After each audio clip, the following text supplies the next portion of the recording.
जय हिंद साथियों, नमस्कार। आज हम लोग हिंदी व्याकरण के एक महत्वपूर्ण टॉपिक के बारे में चर्चा करने वाले हैं, जिसका नाम है समास। ये क्लास 8 से लेकर के क्लास 12 यहां तक कि जनरल कंपटीशन आईएएस के भी एग्जाम में पूछा जाता है। तो मैं आपको आज जो है समास ऐसा पढ़ाऊंगा कि 8वीं से लेकर के 8वीं से आईएएस तक के एग्जाम तक के जो प्रश्न आएंगे वो आपसे बन जाएंगे। हम लोग यहाँ पे समझने वाले हैं कि समास, और देखिएगा उसमें ट्रिक के साथ 6 लाइन में हम समास को खत्म भी कर सकते हैं। लेकिन अभी ये पहला वीडियो है तो थोड़ा सा विस्तार से समझते हैं कि समास होता क्या है, फिर आगे हम लोग बात करेंगे, ठीक है। और पहचान भी हम आपको बताएंगे, कैसे आप पहचान पाएंगे कि कौन से शब्द में कौन सा समास। एकदम बहुत ही बेहतरीन तरीका से आपको समझाने वाले हैं। आज के बाद से समास में आपको कहीं पर दिक्कत होने वाला नहीं। तो चलिए बिना देरी के हम लोग क्लास को शुरू करते हैं। अंत में आपका टेस्ट भी होगा, आपसे कुछ प्रश्न पूछे जाएंगे ऑब्जेक्टिव टाइप का, उसका जवाब आपको देना है। इसलिए आप अंत तक इस वीडियो में बने रहें और अंत में जाकर के जो ऑब्जेक्टिव प्रश्न है उसको आंसर बता करके अपने जो नॉलेज को बूस्ट कर सकते हैं और देख सकते हैं कि आपने इस वीडियो से क्या क्या सीखा। तो चलिए बिना देरी के आज का जो क्लास है उसको शुरू करते हैं। देखिए हम लोग बात करेंगे समास। क्या भाई साहब? समास। तो समास क्या होता है इसको पहले हम लोग समझेंगे कि एक्चुअल में समास होता क्या है। तो यहां पर आपको थोड़ा सा संधि के बारे में बात करते हैं। तो दो वर्णों के मिलने से जो विकार पैदा होता है, दो वर्णों के मिलने से जो विकार पैदा होता है उसे संधि कहते हैं। लेकिन दो शब्दों के मेल से, दो शब्दों के मिलने से, शब्द यहां पर ध्यान दीजिएगा, दो शब्दों के मिलने से जो विकार पैदा होता है उसे हम लोग क्या कहते हैं? उसे हम लोग समास कहते हैं। यानी आपको हम बता दें कि समास में दो पद होते हैं। कोई भी आप देखो समासिक पद में जो होते हैं दो पद, जैसे हमने देखा राजा का पुत्र, राजा का चाचा, राजा की कन्या, कन्या ही कर देते हैं, राजा की कन्या। इसका जब हम लोग समास बनाएंगे तो ये क्या हो जाएगा? राजकन्या। तो ये राजकन्या जो आप देख रहे हैं इसमें दो पद है, एक राज है और एक क्या है? कन्या है। तो इसमें जो पहला पद है, ये जो पहला पद आप देख रहे हैं इसको हम लोग क्या बोलते हैं और इसको क्या बोलते हैं, इसको समझना पड़ेगा। इसको बोलते हैं पूर्व पद। क्या बोला जाता है? पूर्व पद। और इसको बोलते हैं उत्तर पद। कौन सा पद भाई? उत्तर पद। ठीक है, ओके। तो आप देखोगे कि समासिक शब्द, ये जो आप देखोगे समास, इसमें विभक्ति को लोप करके ये बना है, तो ये हो गया समास। यानी यहां से विभक्ति को लोप करके जो नया शब्द बना है ये समासिक पद है। इसको हम लोग क्या बोलेंगे? समासिक पद। समासिक पद, या इसी को कई लोग समस्त पद भी बोल देते हैं, समस्त पद। ओके, ये आप समझे। देखिए अब हम लोग थोड़ा सा यहां पे बात समझते हैं कि सर ये समास तो आपने देखा कि समास होता क्या है। इसको प्रथम पद भी, कई लोग इसको प्रथम पद बोल देते हैं, प्रथम पद। और इसको बोलते हैं द्वितीय पद, चाहे दूसरा पद, दूसरा पद। ठीक है, यहां पर आपने टर्म देखा। तो ये विभक्ति को लोप करके ये सब बनाना क्या कहलाता है? जो प्रक्रिया है इसको समास कहते हैं। लेकिन राजकन्या से राजा की कन्या लिखना, इधर से इधर आना, वो समास विग्रह कहलाता है। क्या कहलाता है भाई? समास विग्रह कहलाता है। तो यहां पर देखो करे कि समा, और बता देते हैं समास को अगर हम लोग संधि विच्छेद करें समास, तो समास का होता है सम प्लस के आस। सम मतलब होता है पास और आस का मतलब होता है बैठाना, बैठाना। तो पास बैठाना क्या कहलाता है? समास कहलाता है। और इसका जो शाब्दिक अर्थ होता है उसको बोलते हैं संक्षेपित रूप, छोटा रूप, संक्षेपित रूप या छोटा रूप हम लोग बोलते हैं। तो समास का शाब्दिक अर्थ होता है संक्षिप्तीकरण या संक्षिप्त रूप। यह दो या दो से अधिक शब्दों को मिलाकर उनके बीच के संबंधों को सरल रूप में, उनके बीच जो विभक्ति होती है उसको लोप करने की जो प्रक्रिया होती है उसी को हम लोग क्या बोलते हैं? समास बोलते हैं। और इसमें अनावश्यक शब्द यानी विभक्तियों को हटा करके नए शब्द का निर्माण किया जाता है। जो भी उसके अंदर विभक्ति होता है उस विभक्ति को हटा दिया जाता है, विभक्ति को लोप कर दिया जाता है। ओके, समास अगर पूछेगा कि समास के कितने भेद होते हैं, तो समास के 6 भेद होते हैं। समास के कुल कितने भेद होते हैं भाई? तो समास के कुल 6 भेद होते हैं। ओके, तो पहला क्या भाई? द्वंद्व समास। कौन सा समास? द्वंद्व समास। दूसरा क्या है? द्विगु समास। तीसरा क्या है? तत्पुरुष समास।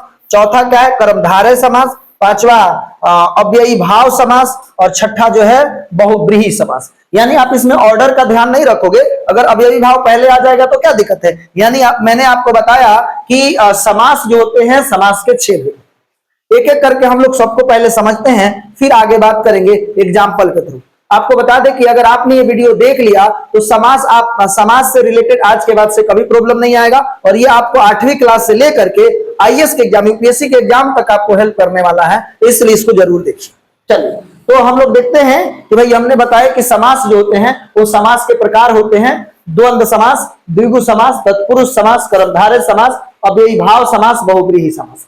इसमें हम लोग देखते हैं जो द्वंद्व समास होता है, तो द्वंद्व समास में दोनों पद प्रधान होते हैं। हमने बताया कि समास में 2 पद होते हैं, एगो पूर्व पद, एगो उत्तर पद। तो ये जो समास होता है इसमें दोनों पद क्या होते हैं, प्रधान होते हैं, और दोनों पद एक दूसरे के विलोम भी होते हैं, और साथ ही साथ होगा पूरक होते हैं। जैसे दाल रोटी, दाल रोटी, तो दाल और रोटी एक दूसरे के पूरक हैं, ठीक है, सहचर, साथ चलने वाला, यानी एक दूसरे के साथ चलने वाला, आपको लगेगा कि ठीक है।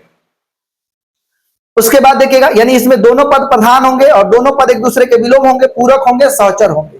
और आपको बता दें यहां पर जो आप देख रहे हैं कि द्विगु समास, तो द्विगु समास में जो पूर्व पद होता है वो संख्यावाची होता है, और इसमें 1 से लेकर के 9 तक के संख्याएं आती है, और अगर उसका विशेष अर्थ निकल रहा है, अगर वो देवी देवता से रिलेटेड अगर बात हो जा रहा है, कभी कभी हम लोग देवी देवताओं के कुछ किए गए कार्य के आधार पर उनका नामकरण कर देते हैं, तो अगर संख्या से रिलेटेड अगर देवी देवता के नाम आ जा रहा है, वीआईपी पर्सन का नाम आ जा रहा है, तब वहां पे यही जो होगा वो कहां चलाएगा, बहुव्रीहि समास में आ जाएगा। लेकिन अगर ऐसे 1 से लेकर 9 तक होगा तो सामान्यतः 1 से लेकर 9 तक जो होता है वो कौन सा समास होता है, तो द्विगु समास होता है। और द्वंद्व समास में अगर 9 के बाद आगे जैसे 45, इसमें एक और बात होता है, और शब्द का यहां पर आपको दिखाई देगा, और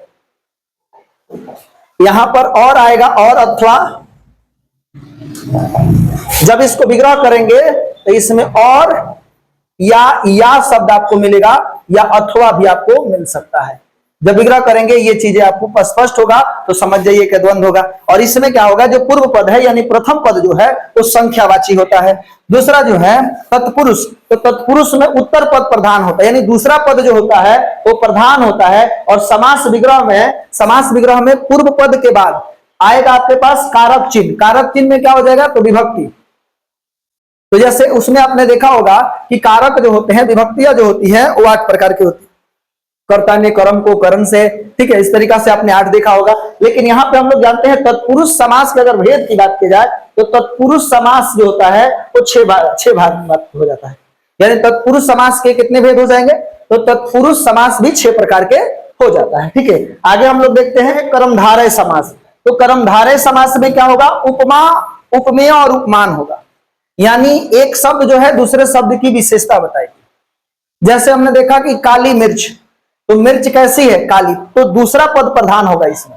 और ऐसे भी बोल सकते हैं कि पहला पद जो है विशेषण होगा, दूसरा पद विशेष से होगा, या फिर उपमेय और उपमान होगा।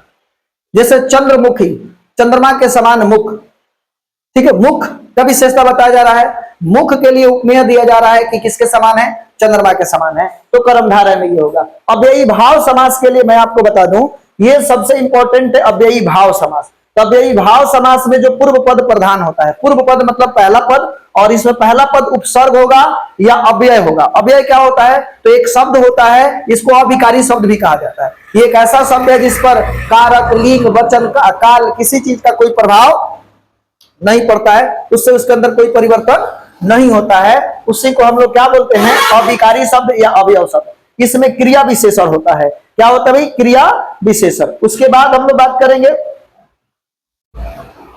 क्या भाई, बहुव्रीहि।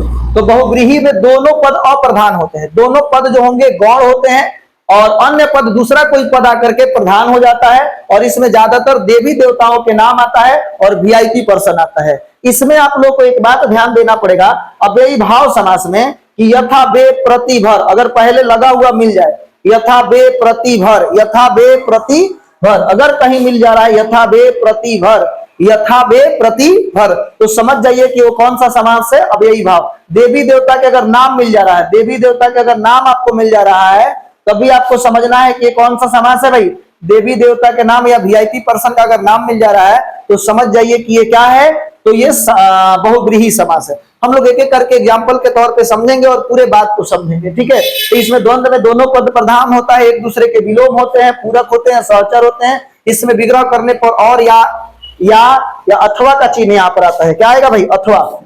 यहाँ पर हम लोग बात कर सकते हैं, अथवा भी आ सकता है, ठीक है। एक एक करके हम लोग समझते हैं, ये वेरी वेरी इंपॉर्टेंट है। ये क्या है?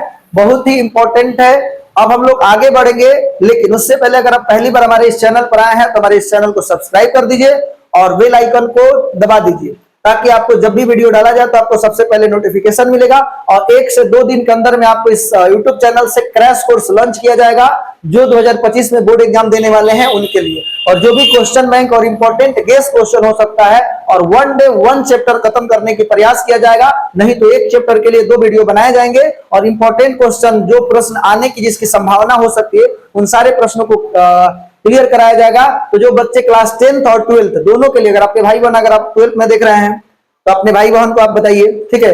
और इस पर क्रैश कोर्स लॉन्च होगा, इसलिए आप इस चैनल से जुड़े रहिए, सब्सक्राइब कर लीजिए और बेल आइकन को जरूर ऑन कर लीजिए। आगे आपको नोटिफिकेशन मिलता रहेगा। क्रैश कोर्स जल्द ही लॉन्च होने वाला है, ठीक है।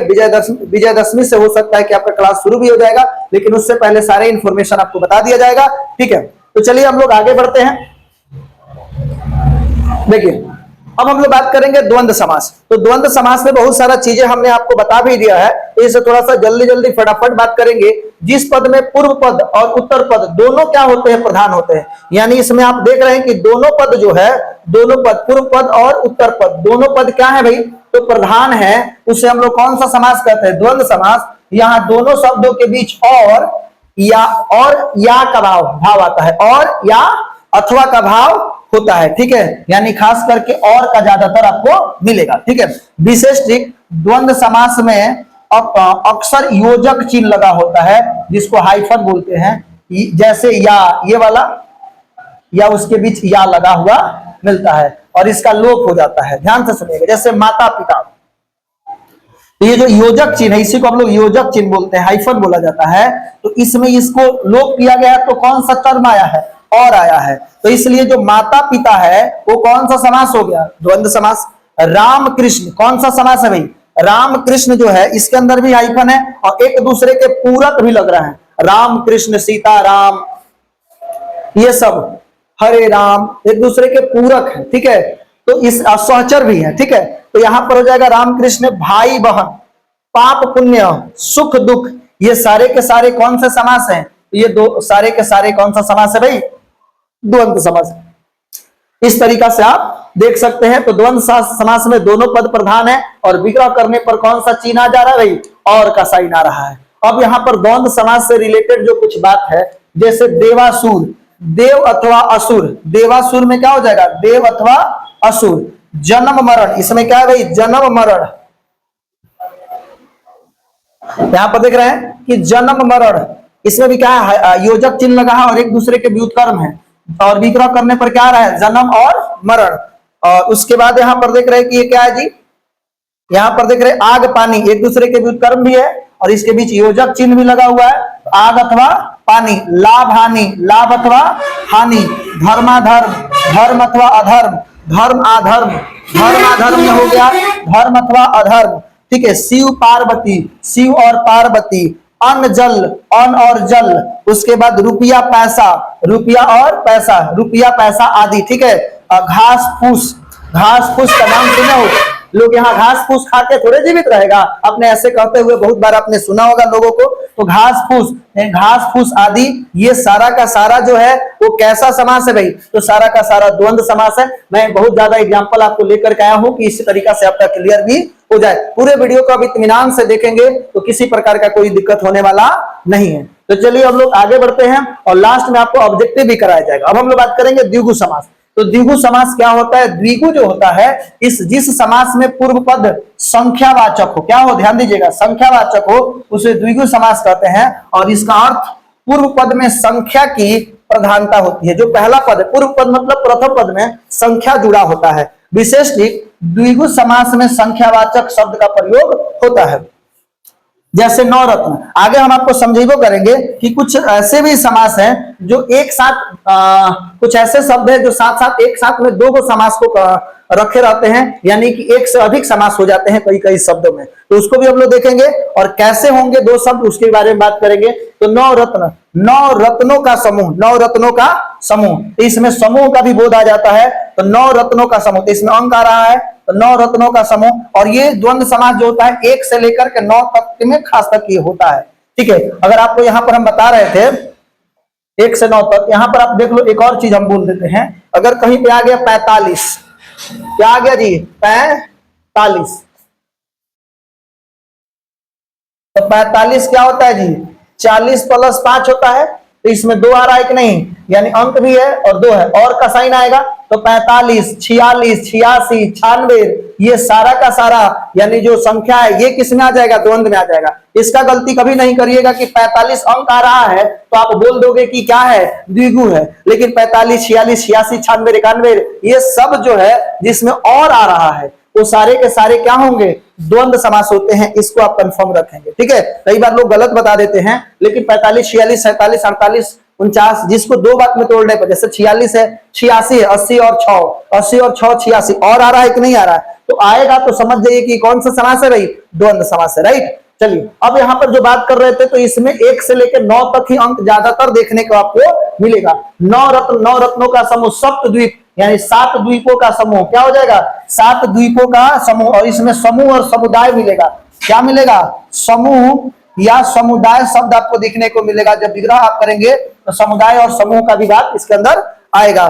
त्रिभुवन यानी 3 लोकों का समूह, सप्त मंजिल 7 मंजिलों का समूह, ये देख सकते। और भी बहुत सारे एग्जांपल है, यहाँ पर देखिए द्विगु समास के पंचवटी, इसमें पंच संख्या आ रहा है। पंच बटो, बटो का मतलब होता है वृक्ष, बटो का मतलब वृक्ष वाला स्थान। पंचवटी जो होता है 5 बटो वाला स्थान को पंचवटी कहा जाता है। द्विवेदी, द्विवेदी में दो आ रहा है कि नहीं आ रहा है, तो 2 वेदों को जानने वाला द्विवेदी होता है। 9 ग्रह, 9 ग्रहों का समाहार या समूह। त्रिकाल, 3 कालों का समाहार।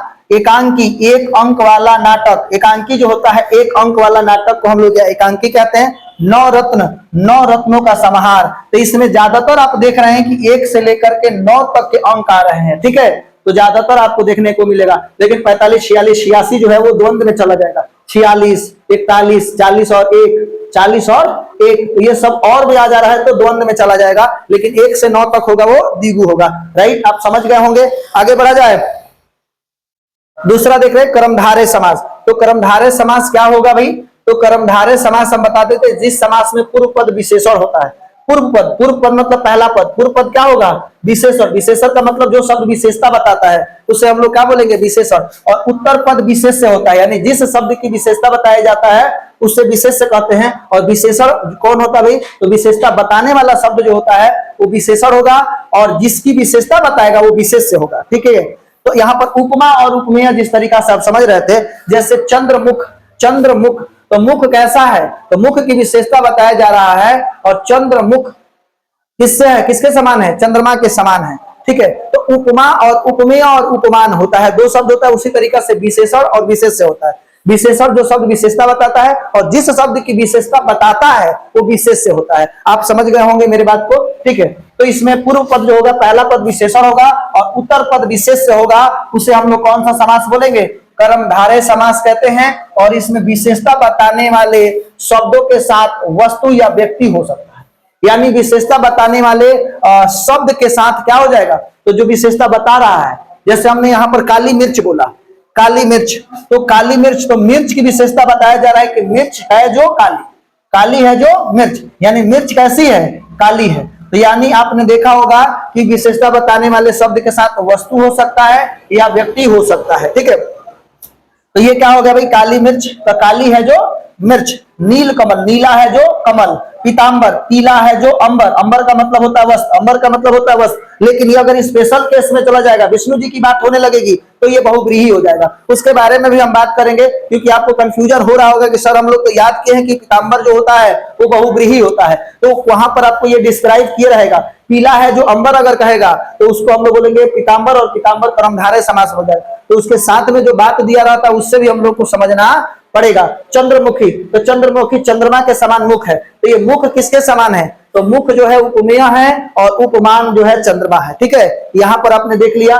ठीक है, तो चंद्रमा के समान मुख, तो ये सारे के सारे क्या है, इसमें एक शब्द विशेषण है और एक है विशेष्य, इसलिए कौन सा समास हो जाएगा, कर्मधारय समास के अंतर्गत आ जाता है। ओके, अब देखो कुछ आपको मिलेगा यहां पर कर्मधारय समास में, और भी बहुत सारा चीजें आप देख सकते हैं। देखिए, क्रोधाग्नि, क्रोध अग्नि बोल सकते हैं, क्रोध अग्नि, क्रोध रूपी अग्नि, क्रोध रूपी अग्नि, रूपी और समान भी आ जाएगा, क्या हो जाएगा, रूपी और समान। ठीक है, और साथ ही साथ हमने क्या बोला, हमने बोला विशेषण और विशेष्य, ये होगा, और उपमेय, उपमेय और उपमान भी होगा। ठीक है, ओके। चंद्रमुख, तो किसके समान, चंद्रमा के समान मुख। चरण कमल, तो चरण रूपी कमल। महाकवि, तो जो ये महाकवि आप देख रहे हैं, महाकवि, तो महान है जो कवि। नव युवक, नया नया नया है जो युवक, नया नया है जो युवक। नवगृह, नवगृह में क्या हो जाएगा, क्या है, नया है जो गृह, उसे नवगृह कहा जाता है। तो ये अगर विशेष हम लोग देख रहे हैं कि एक विशेषण है और एक विशेष्य है, तो इस तरीका से जो समास होते हैं वो कर्मधारय है। और आपको बता दें कि बहुत ऐसे शब्द हैं जो एक से अधिक समास होते हैं, तो हम उसके बारे में भी चर्चा करेंगे कि कौन से समास जो है एक से अधिक होता है, उस पर भी बात करेंगे। वीडियो थोड़ा सा लंबा होगा, लेकिन अगर आप पूरे वीडियो को अच्छे तरीका से देख लेते हैं तो किसी प्रकार का कोई कंफ्यूजन होने वाला नहीं है। शॉर्टकट ट्रिक में हम इसके बाद आपको एक वीडियो लेकर के आएंगे जो 5 मिनट के अंदर पूरे समास को समझा देगा, लेकिन उससे पहले पूरे विस्तार से समझे रहिएगा, तो 5 मिनट की वीडियो आपको समझने में बहुत मजा आएगा और समझ में भी आएगा। इसलिए थोड़ा सा पैसेंस रख करके इस वीडियो को आप देख लीजिए।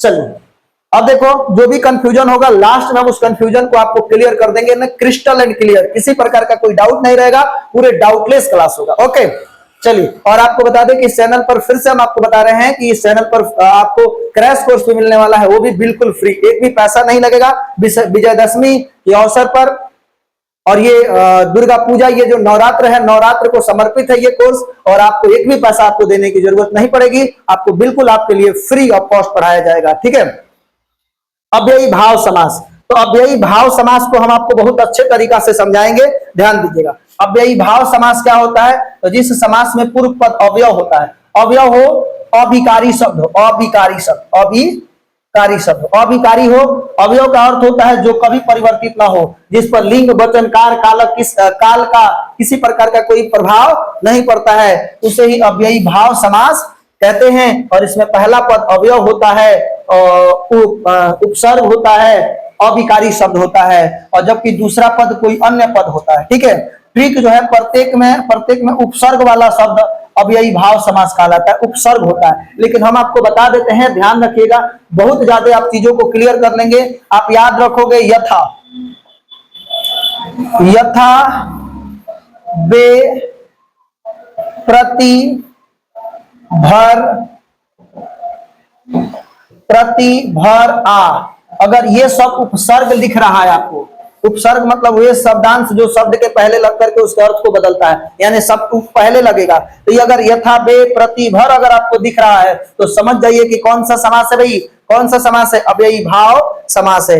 यानी पहला जो अवयव होता है और उसके पहले उपसर्ग के रूप में यथा, बे, प्रति, भर, आ लगा मिलता है। तो अब इस चीज को अगर केवल आप याद कर लीजिएगा ना, तो आधे से अधिक, आधे क्या, जितने भी पूछे जाने वाले प्रश्न हैं किससे, अव्ययी भाव समास से, वो सारा चीज बना सकते हैं। तो केवल याद रखिए यथा, बे, प्रति, भर, आ, ये उपसर्ग के रूप में रहता है अव्ययी भाव समास के अंदर। तो देखो, यथा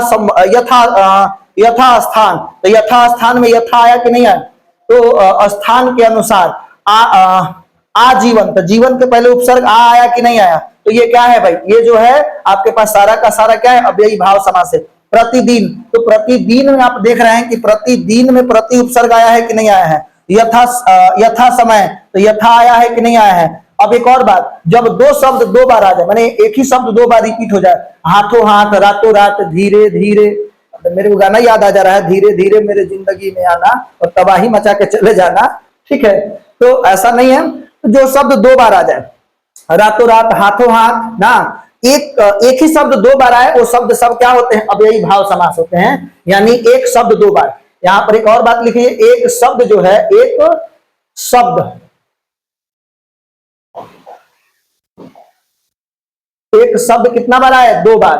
तो समझ जाना है कि वो कौन सा समास है भाई, तो अव्ययी भाव समास है, राइट। तो यहां पर रात रात, चाहे रातों रात, दिन दिन, चाहे दिनों दिन, ये सब कैसा समास है, ये सारे के सारे अव्ययी भाव समास है। और भी एग्जांपल आपके लिए लेकर के आए हैं। यहां पर देखिए, आजीवन, आजीवन में जीवन के पहले क्या लग गया, आ लग गया। ये कौन सा समास होगा भाई, तो अव्ययी भाव समास होगा। कौन सा समास होगा, तो अव्ययी भाव समास होगा, राइट।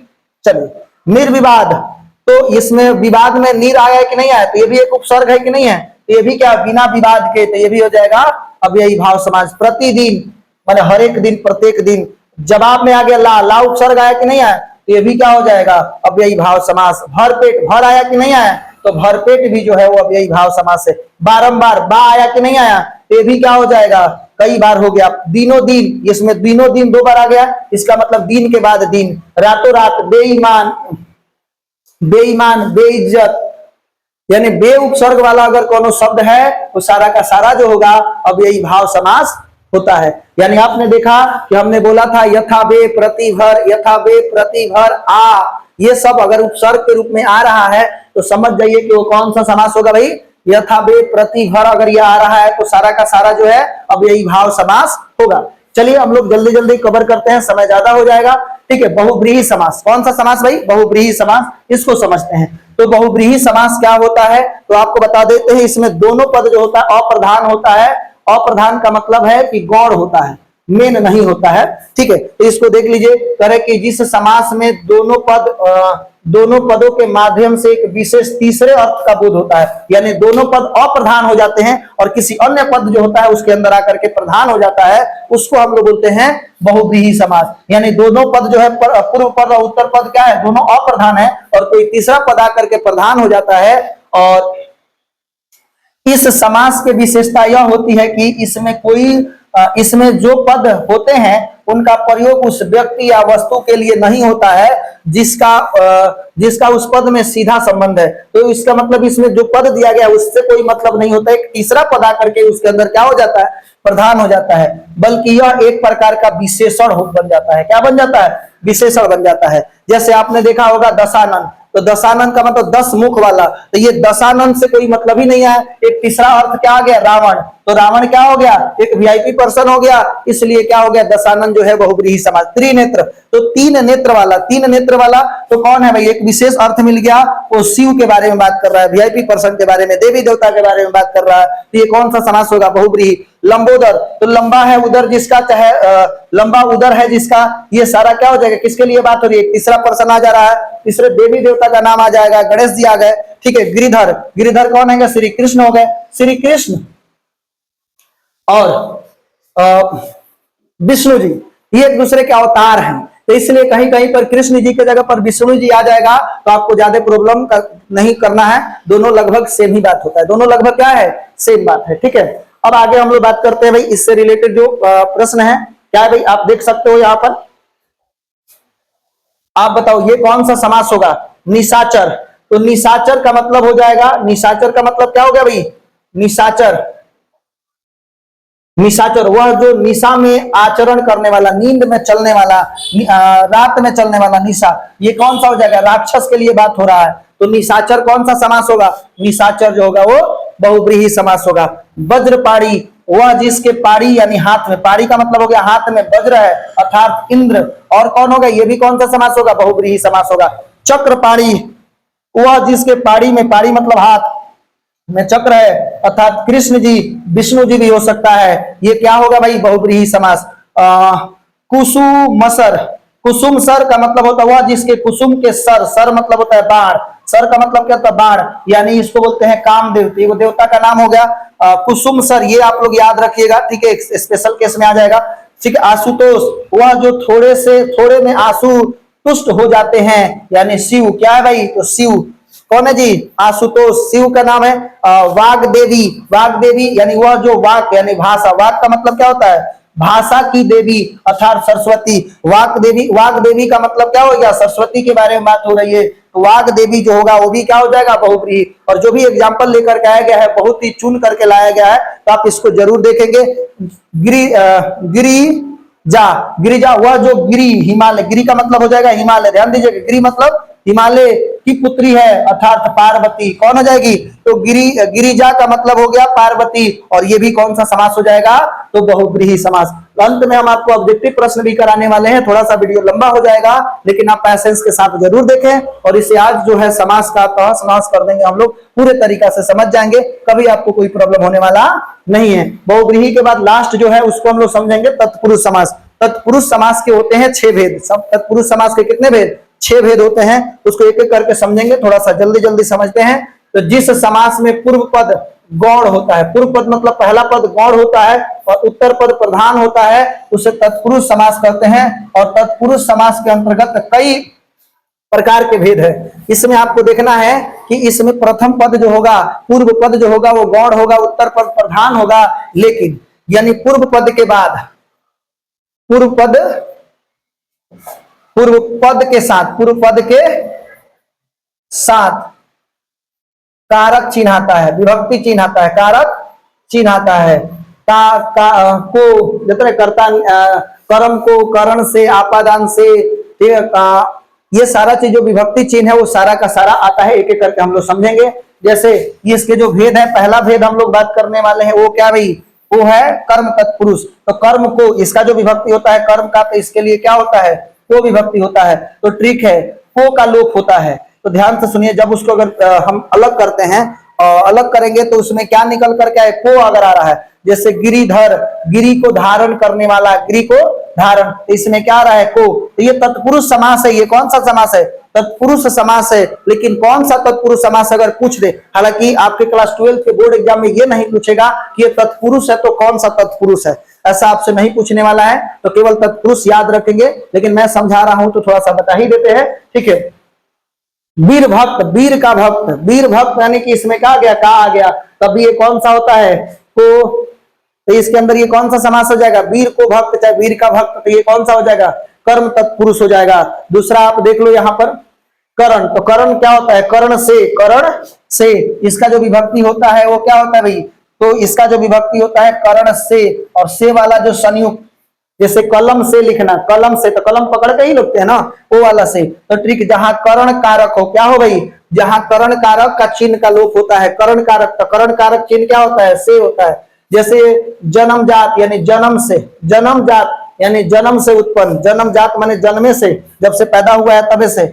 मुख भाग, मुख से संबंधी, ठीक है। गुणहीन, गुणों से रहित, गुणों से रहित, रहित का मतलब हीन, मतलब उसके अंदर नहीं, सहित माने है, रहित माने उससे वंचित, ठीक है। तो यहाँ पर से आ रहा है कि नहीं आ रहा है, तो ये भाई से आ रहा है, तो ये सारा का सारा कौन सा होगा, तो ये जो होगा तत्पुरुष समास होगा। और तत्पुरुष में कौन सा समास होगा, तो भैया कौन सा, कर्ण तत्पुरुष समास होगा। तो उसके बाद हम लोग देख रहे हैं भाई संप्रदान तत्पुरुष, कौन सा तत्पुरुष, संप्रदान। तो संप्रदान के लिए इसका कारक जो होता है वो क्या होता है, संप्रदान के लिए इसका जो विभक्ति होता है, कारक चिन्ह होता है वो क्या होता है, के लिए, क्या हो जाएगा, के लिए। तो ट्रिक, जहां संप्रदान चिन्ह का लोप होता है, हथकड़ी, हाथ के लिए कड़ी, सत्याग्रह, सत्य के लिए आग्रह, युद्ध भूमि, युद्ध के लिए भूमि, तो इसमें के लिए आ रहा है कि नहीं आ रहा है, तो इसके मतलब ये जो हो गया। और इसमें प्रधान कौन है, हथकड़ी, कड़ी प्रधान है। जैसे आप रसोई घर, रसोई के लिए घर, रसोई घर क्या हो जाएगा, तो घर किसके लिए, रसोई घर कह रहे हैं, तो रसोई घर यानी कि दूसरा पद प्रधान है, घर प्रधान है। रसोई घर कौन सा समास होगा भाई, रसोई घर तत्पुरुष समास होगा। और कौन सा होगा, तो संप्रदान, रसोई के लिए घर, ठीक है। आगे बढ़ते हैं हम लोग। आपादान तत्पुरुष, तो आपादान से ही होता है, आपादान क्या होगा, आपादान से, लेकिन जुदाई वाला, कौन सा, जुदाई वाला, मुक्ति वाला। जैसे पेड़ से पत्ता गिरता है, तो पेड़ से पत्ता गिरता है तो पेड़ को छोड़ के ही ना पत्ता गिरता है, तो जुदाई हो रहा है कि नहीं हो रहा है, वो वाला से, ठीक है।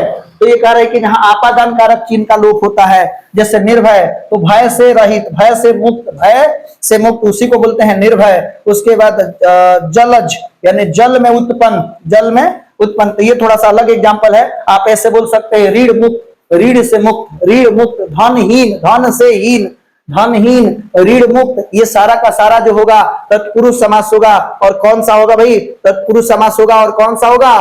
तो आपादान तत्पुरुष होगा। आगे बढ़ते हैं हम लोग। संबंध, तो संबंध में का के की आता ही है, तो संबंध में का के की आएगा, तो इसमें क्या हो जाएगा? तो अगर आपके पास ट्रिक में जहां संबंध कारक, तो संबंध कारक चिन्ह का क्या होता है? लोप होता है। जैसे प्रेम सागर, यानी प्रेम सागर का मतलब प्रेम का सागर, दिनचर्या माने दिन की चर्या, भारत रत्न, भारत का रत्न, ये सब इसके अंदर का आ रहा है कि नहीं है, की आ रहा है कि नहीं आ रहा है, तो ये जो है संबंध कारक है, इसलिए तत्पुरुष है। और इसमें दूसरा पद ही प्रधान है। जैसे ये रत्न, रत्न किसके लिए है? तो भारत का, तो इसका मतलब ये संबंध कारक, संबंध तत्पुरुष है, तत्पुरुष है। और तत्पुरुष में कौन सा संबंध है? तो संबंध तत्पुरुष है, ठीक है। यानी कि तत्पुरुष समास है, लेकिन कौन से तत्पुरुष समास है भाई? तो संबंध तत्पुरुष समास है। आगे हम लोग बढ़ते हैं। अधिकरण, तो अधिकरण का भी तो हम लोग समझ ही रहे हैं, तो ये 6 प्रकार के होता है, ये लास्ट है, ठीक है। तो अधिकरण, तो अधिकरण में क्या आएगा भाई? तो अधिकरण, तो ट्रिक जहां अधिकरण का अधिकरण कारक चिन्ह का लोप होता है, अधिकरण कारक चिन्ह। तो अधिकरण कारक चिन्ह क्या होता है? में पै पर, में पै पर, में पै पर। जैसे नीति निपुण, तो नीति निपुण का मतलब क्या हो जाएगा? नीति में निपुण, आत्मविश्वास, आत्म पर विश्वास, घुड़सवार, घोड़े पर सवार, तो में पै पर होता है। इसका जो होता है क्या हो जाएगा? में पे पर, ये जो है इसका कारक चिन्ह है, ठीक है। तो इसके अंदर आएगा, तो इसके अंदर ये जो हमारे पास जो संबंध दिखते हैं, इस वो सारे के सारे क्या आ जाएंगे? कारक चिन्ह हैं, तो समझ जाइए कि तत्पुरुष समास है। जो कारक चिन्ह लोप हुआ है, अगर को लोप हुआ है तो कर्म तत्पुरुष हो जाएगा। अगर से जुदाई वाला मुक्त हुआ है तो आपादान हो जाएगा। से लुप्त हुआ है लेकिन करण वाला, संयुक्त वाला, तब क्या हो जाएगा भाई? तो करण तत्पुरुष समास हो जाएगा। आप समझ रहे हैं कि मैं क्या कहना चाह रहा हूं, ठीक है। अब देखो, इससे अच्छा है कि जो बोर्ड एग्जाम में आपसे कैसे पूछता है उसको देख लेते हैं। आपसे अलग अलग नहीं पूछता है, अलग अलग आपसे नहीं पूछेगा। क्या पूछेगा भाई तत्पुरुष में? आप यहां पर ध्यान दो। तत्पुरुष, तो तत्पुरुष में गगन चुंबी, गगन को चुमने वाला, तो जब इसका हम विग्रह कर रहे हैं, तो विग्रह कर रहे हैं तो को आ रहा है, गगन को चुमने वाला, इसलिए तत्पुरुष हो जाएगा। लेकिन को आ रहा है जिसके वजह से ये कर्म तत्पुरुष हो जाएगा, ठीक है। क्या हो जाएगा? कर्म तत्पुरुष हो जाएगा। तो आप यहाँ पर कभी भी बोर्ड एग्जाम में ज्यादातर क्वेश्चन इससे नहीं पूछा है ये तत्पुरुष है तो कौन है, आपको बता देना है कि तत्पुरुष है। अगर आपको कारक चिन्ह दिखाई दे रहे हैं, विभक्ति चिन्ह दिखाई दे रहे हैं, तो समझ जाइए कि वो तत्पुरुष समास है, ठीक है। अब देखो, पॉकेट मार, जेब कतरा, जेब को कतरने वाला, जेब कतरा, पॉकेट मार, ये सब क्या है? तो पॉकेट मार, पॉकेट को मारने वाला, ये कौन सा समास हो जाएगा? तो ये तत्पुरुष समास होगा, ओके। उसके बाद हम लोग देख रहे हैं भाई रसोई घर, तो रसोई के लिए घर, यहाँ पर के लिए तो आ रहा है। उसके बाद रोग पीड़ित, रोग से पीड़ित, इसलिए तत्पुरुष समास। गुरु दक्षिणा, तो गुरु के लिए दक्षिणा। बलहीन, तो बल से हीन है ना, बल से हीन, यानी से यहां पर आ रहा है। उसके बाद सुख दर्शन, सुख के दर्शन, मुख दर्शन, तो मुख के दर्शन, आपके मुख का दर्शन दुर्लभ हो गया है, मतलब मिले नहीं आप, ठीक है। तो इस तरीका से आप देख रहे हैं कि अगर उसके अंदर चिन्ह दिखाई दे रहा है, विभक्ति चिन्ह, तो कौन सा समास होगा भाई? तो होगा तत्पुरुष। लेकिन अब आपको ये वेरी वेरी इंपॉर्टेंट है, इस पेज को हम स्टार पेज लगा देते हैं। क्यों भाई? इस पर ज्यादातर आप विशेष ध्यान देंगे। क्यों भाई? क्योंकि यहाँ पर एक से अधिक समास वाले शब्द हैं, एक से अधिक समास वाले शब्द हैं। जैसे बहुब्रीहि समास, कौन सा समास? बहुब्रीहि समास। और इधर है कर्मधारय समास। तो आप देखो घनश्याम, तो घनश्याम जो है, अगर आपको घनश्याम लिखा है और इस तरीका से विग्रह किया है, तो समझ जाइए कि बहुब्रीहि है। वह जो घन के समान श्याम है, वह जो घन के समान, इसका मतलब कृष्ण जी की बात हो रही है, तो घनश्याम बहुब्रीहि हो जाएगा।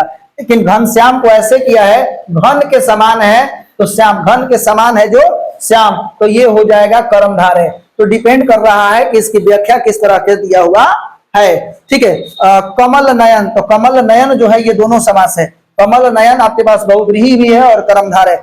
कमल नयन, वह जिसके नयन कमल के समान है, अर्थात राम। तो राम के बारे में कमल नयन किसको कहा जाता है? राम को कहा जाता है, तो ये बहुब्रीहि हो जाएगा। लेकिन कमल के समान है जो नयन, तो ये हो जाएगा कर्मधारय। तो देख लेना है कि किस तरीका से विग्रह दिया हुआ। महादेव, वह जो देवों में महान है अर्थात शिव, तो वह जो देवों में महान है महादेव, तो ये हो जाएगा बहुव्रीहि।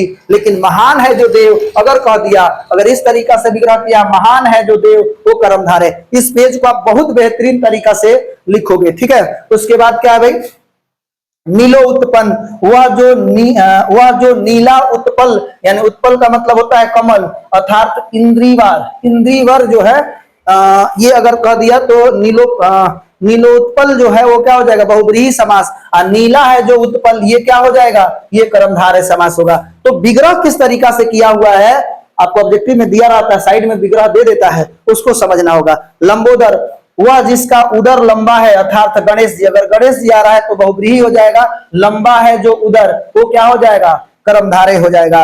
रक्त लोचन, वह जिसके लोचन रक्त है अर्थात कबूतर, कौन है भाई, कबूतर का जो आंख है वो क्या होता है, रक्त के समान लाल दिखता है, तो इसका मतलब ये अगर बात होगी तो ये जो अलग बात आ जा रहा है, इसलिए क्या हो जाएगा बहुब्रीहि हो जाएगा।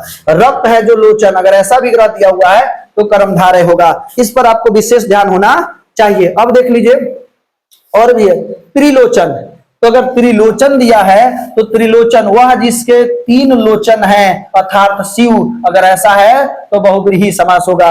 अगर यही दिया है तीन लोचन आंखों वाला, तब हो जाएगा द्विगु, क्या हो जाएगा भाई, इसमें तीन जो है इसमें एक संख्या आ गया, और हमने बोला था कि जब संख्या 1 से लेकर के 9 तक आएगा तो ज्यादातर केस में कौन सा समास होगा, द्विगु समास, राइट। दशानंद, 10 है आनंद जिसके अर्थात रावण, तो ये बहुब्रीहि हो जाएगा। लेकिन 10 आनंद का समूह, 10 आनंद का समूह कहेगा तो द्विगु हो जाएगा। तो देख लीजिएगा कि विग्रह किस तरह का दिया हुआ है, राइट। आपको नहीं समझ में आ रहा तो एक दो बार वीडियो को पीछे करके जरूर देखिएगा। 10 आनंद, 10 है आनंद जिसके अर्थात रावण, 10 आनंद का समूह, अगर समूह समुदाय से रिलेटेड हो जाएगा तो द्विगु हो जाएगा, ठीक है। और पंचानंद, तो 5 है आनंद जिसके अर्थात ब्रह्मा, कौन है, ब्रह्मा, तो बहुब्रीहि हो जाएगा। चतुरानंद, तो 4 है आनंद जिसके ब्रह्मा, ये भी हो जाएगा। सडानंद, 6 है आनंद जिसके यानी कार्तिक देव, तो ये क्या हो जाएगा, बहुब्रीहि। और अष्टभुज, वह जिसके 8 भुजाएं हैं अर्थात दुर्गा जी, अभी सरस्वती दुर्गा पूजा तो चली रहा, नवरात्र चल रहा है, तो दुर्गा जी के हाथ जाकर के गिनिएगा, 8 हाथ आपको दिखाए गए होंगे। तो किसके भाई, तो जिसके 8 भुजाएं हैं दुर्गा जी। चतुर्भुज, वह जिसके 4 भुजाएं हैं विष्णु जी, और विष्णु जी या कृष्ण जी एक ही रूप में आते हैं, एक दूसरे के अवतार हैं, इसलिए कृष्ण और विष्णु जी में कंफ्यूजन नहीं होना चाहिए। लेकिन वही अगर इस तरीका से सिंपल पंचानंद को देगा, 5 आनंद समूह कर दिया जाए, समूह कर दिया जाए तो द्विगु हो जाएगा। 4 आनंद समूह कर दिया जाए तो द्विगु हो जाएगा। 6 आनंद समूह कर दिया जाए तो द्विगु हो जाए। 8 भुजा वाली कर दिया जाए, समूह कर दिया जाए तो द्विगु हो जाएगा। 4 भुजा वाला कर दिया जाए तो ये क्या हो जाएगा, द्विगु हो जाएगा। तो द्विगु में संख्या होता है पहले, लेकिन उसके बाद में पूरे का अगर अर्थ निकाला जाए, समूह अगर समुदाय आ रहा है, समूह या समुदाय को रिप्रेजेंट करेगा तो द्विगु समास होगा। मैंने आई थिंक अब बहुत बेहतरीन तरीका से बताया है। बहुत ऐसे समास होते हैं जो दोनों एक साथ कंटेन करते हैं, यानी कई बार देखें उधर हमने बहुब्रीहि और कर्मधारय समझाया था, और इधर समझाया जैसे अगर तिरंगा और त्रिभुज कह दे, तिरंगा और चतुर्भुज, तिरंगा और चतुर्भुज, तो तिरंगा जो है वो द्विगु समास भी है और बहुब्रीहि समास भी है। तिरंगा और चतुर्भुज द्विगु समास भी है और बहुब्रीहि समास भी है, इस बात को ध्यान रखेंगे। तिरंगा और चतुर्भुज क्या है, द्विगु समास भी है और बहुब्रीहि। देखो चतुर्भुज बहुब्रीहि भी है और क्या है यहाँ पर द्विगु भी है। तिरंगा भी इसी तरीका से होता है। चलिए अब हम लोग आगे बात करेंगे।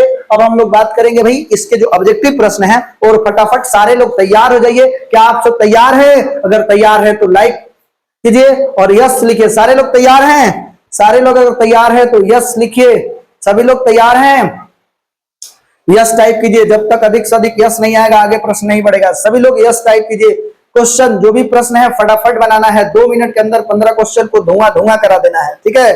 चलिए, और आप सबसे निवेदन करूंगा कि वीडियो को ज्यादा से ज्यादा लोगों तक शेयर करें, और थोड़ी सी सपोर्ट करने के लिए आप अपने अपने स्टेटस पर जरूर इस वीडियो को लगा लीजिए, थोड़ा सा मेरी हेल्प हो जाए। और अब कंटिन्यू क्लास आपका चलेगा, ठीक है। क्रैश कोर्स जल्द ही लॉन्च होने वाला है, जो कि हम ये नवरात्र में दुर्गा जी के समर्पित है। बिल्कुल कोई चार्ज नहीं लगेगा, बिल्कुल फ्री में आपको लॉन्च किया जाएगा, ठीक है। जल्दी इसका नोटिफिकेशन मिल जाएगा और विजयदशमी से हो सकता है कि आपका क्लास शुरू हो जाए। ओके, चलिए अब हम लोग शुरू करते हैं।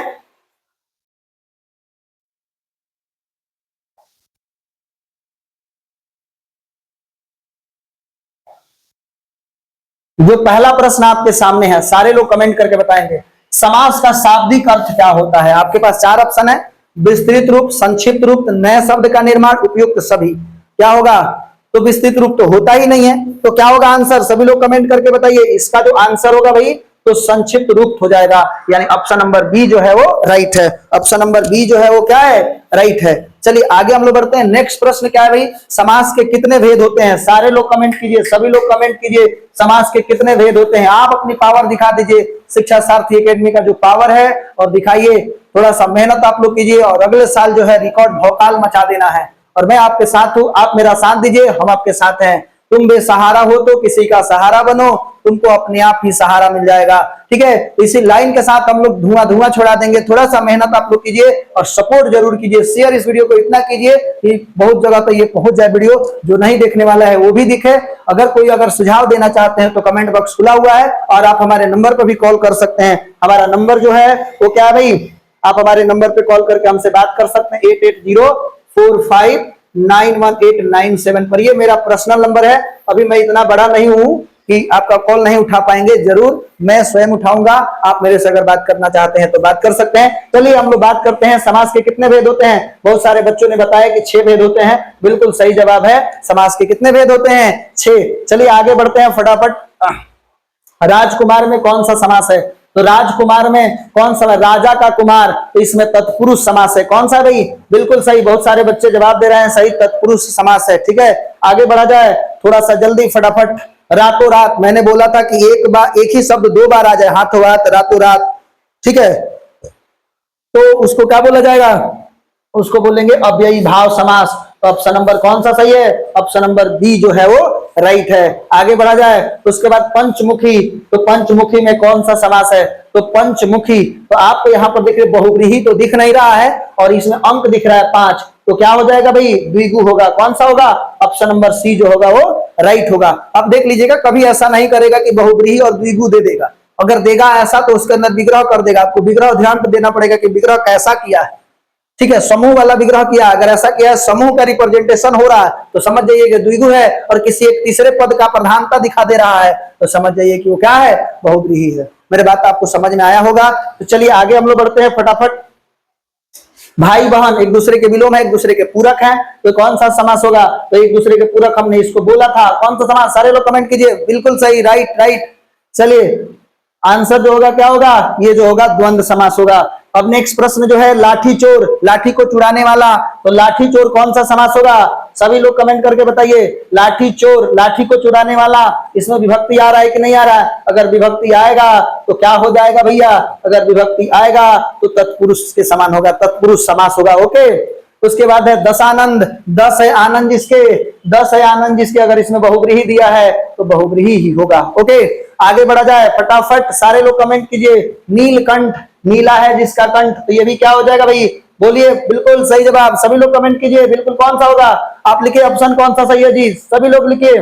बहुव्रीहि समास, बिल्कुल सही जवाब। चलिए नेक्स्ट बात करते हैं हम लोग। नेक्स्ट प्रश्न क्या है? समास का सबसे सही शाब्दिक अर्थ क्या होता है? तो विस्तृत रूप तो होता नहीं है, छोटा करना। क्या हो जाएगा भाई? छोटा करना। ठीक है, समास का मतलब ही होता है छोटा करना, यानी उसके अंदर जो विभक्ति चिन्ह है, कारक चिन्ह है, उसको लोप करना। Okay, correct. गिरिधर, गिरी को धारण करने वाला, गिरी मतलब हिमालय, गिरी मतलब क्या होता है? हिमालय, गिरी को धारण करने वाला, हिमालय को धारण करने वाला। क्या हो जाएगा ऑप्शन? सारे लोग कमेंट कीजिए, बिल्कुल। चलिए बहुव्रीहि समास, कौन सा समास होगा? बहुव्रीहि। चलिए आगे हम लोग बात करते हैं तिरंगा। अभी बताया था तिरंगा कौन सा समास होगा? तो तिरंगा देखिए द्विगु भी दिया है, बहुव्रीहि भी दिया है, तो क्या मारोगे भाई? तिरंगा, तिरंगा आप कौन सा समास मारोगे? तो द्विगु भी होगा और बहुव्रीहि भी होगा, तो यहाँ पे कंफ्यूजन हो गया। तिरंगा, तिरंगा भारत का तिरंगा की बात अगर हो जाएगी तो क्या हो जाएगा? बहुव्रीहि। लेकिन 3 दिख रहा है, तिरंगा माने 3 रंगों का समूह। तिरंगा मतलब क्या हो जाएगा? 3 रंगों का समूह अगर करेंगे तो द्विगु होगा, तो यहाँ पे तो कंफ्यूजन हो ही जाएगा। तो थोड़ा बहुत कंफ्यूजन रहेगा, लेकिन अगर आपको द्विगु और बहुव्रीहि में अगर 1 से लेकर के 9 तक के अंक दिए हैं तो ज्यादातर केस में 1 से लेकर 9 तक है, तो ज्यादातर केस में आप क्या मानोगे? द्विगु मारोगे। ठीक है, और उसमें स्पेशल केस नहीं निकल रहा है तब। ठीक है, आगे बढ़ते हैं भाई। महात्मा, महान है जो आत्मा, कौन सा समास है? महान है जो आत्मा, महात्मा क्या होगा जी? कौन सा? एक का दूसरे का विशेषण बता रहा है। आत्मा कैसा है तो महान है, आत्मा कैसा है जी महान है, तो आत्मा का विशेषता बता रहा है महान, इसलिए कर्मधारय समास होगा। चलिए लास्ट प्रश्न सभी लोग कमेंट करके जरूर बताएंगे और वीडियो को लाइक किए बिना नहीं जाएंगे। बिल्कुल आप जितने लोग देख रहे हैं सारे लोग इस वीडियो को लाइक कीजिए। चलिए अब हम लोग बात करेंगे पाठशाला, यानी पाठ के लिए शाला, शाला का मतलब होता है घर, वो वाला शाला नहीं, समझ रहे हैं ना।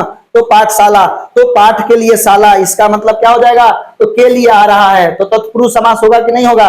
बिल्कुल सही जवाब, सभी लोगों का आंसर सही है। तो चलिए आज जो है हम लोगों ने पूरे समास को समझा है, और वीडियो पसंद आ रहा है तो वीडियो को लाइक कीजिए, हमारे इस चैनल को सब्सक्राइब कीजिए, और मैं यहाँ पे खड़ा हूँ, एक स्क्रीनशॉट ले लीजिए और आप अपने तरफ से जो भी लिखना है मेरे बारे में लिख करके थोड़ा सा मेरा पब्लिसिटी कीजिए।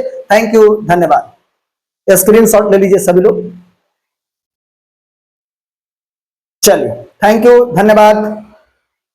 आप अपना ख्याल रखिए, एग्जाम के समय आप एकदम भरपूर मेहनत कीजिए, यही हमारे लिए हथियार है, और शिक्षा से बड़ा कोई दूसरा हथियार नहीं है। मिटा दो अपनी हस्ती को अगर कुछ मर्तबा चाहो, कि दाना खाक में मिलकर गुले गुलजार होता है। सभी लोग स्क्रीनशॉट जरूर लगाएंगे। आप सबका जिनका भी नंबर मेरे पास है उनका भी स्टेटस हम चेक करेंगे थोड़ी देर बाद, तो सभी लोग जरूर स्टेटस लगा लीजिए। थैंक यू, धन्यवाद आप सभी को।